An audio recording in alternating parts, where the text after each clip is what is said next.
Hey, happy Memorial Day. Dan Fitzpatrick here at stockmarketmentor.com, and I want you to have the best holiday weekend that you've had probably in the last month. How's that? Look, I want to look at Gilead, but first I'm going to start with the biotech. I'm really liking the way this sector is consolidating. I've mentioned it before that it's been concerning that you get this big, what I think is like a blow off top there, and then what turns out to be a lower high followed by a lower low. So that's a problem, okay? We can't say that this is a lower high because this hasn't rolled over. So we don't know if it's a lower high, or maybe it just like stopped trading because it was Friday.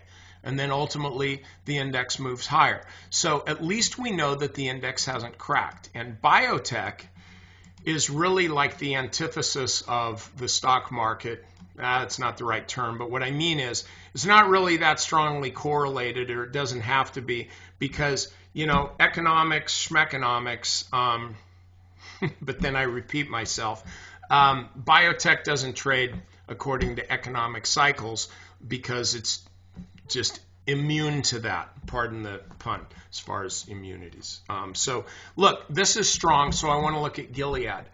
Gilead had come out of the squeeze. This is a stock, you know, this here, it just looks really, really choppy.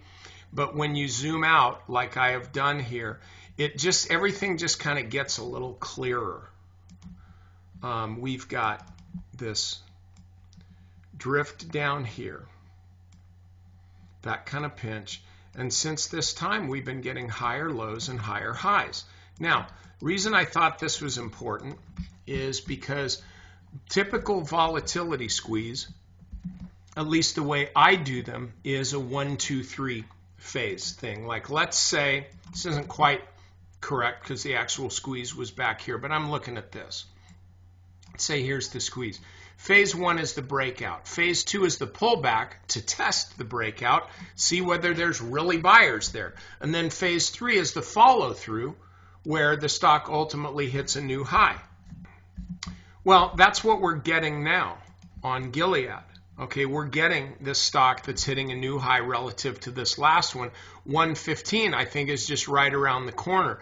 If this stock starts trading above 115, then this is what this chart is going to look like.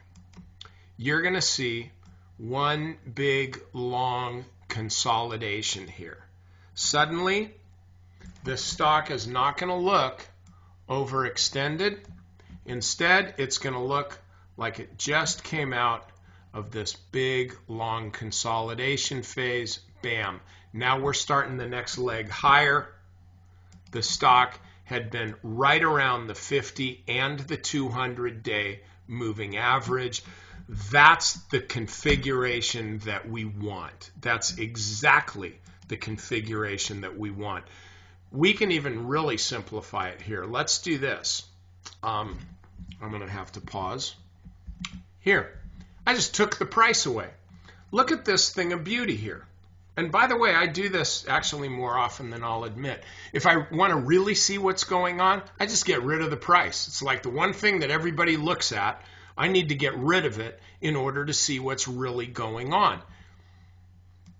Look at the divergence between the 50 and the 200-day moving average. Then the convergence. It comes all the way to touch together.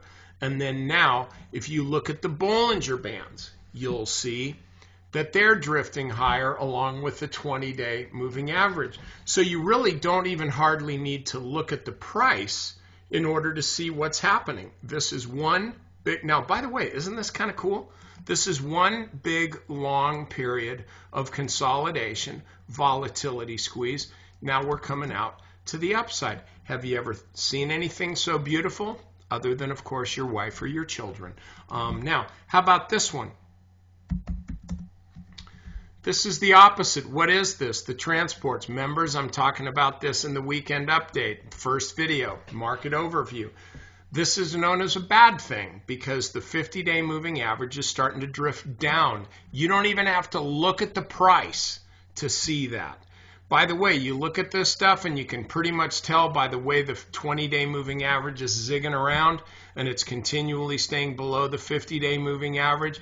You can pretty much know if you look at this kind of stuff long enough that you're getting lower highs and lower lows, because that's what it takes to make these moving averages look like this. So between this one and that one, which do you want to own? I know which one I want to own, and it would be Gilead. So anyway, hope this helps. Also, one last thing before you go, assuming you're listening to this, the sign-ups for the Next Step workshop, which will be in July, are going to be, I think they're Tuesday, but they might even be Thursday. Gary has all that information.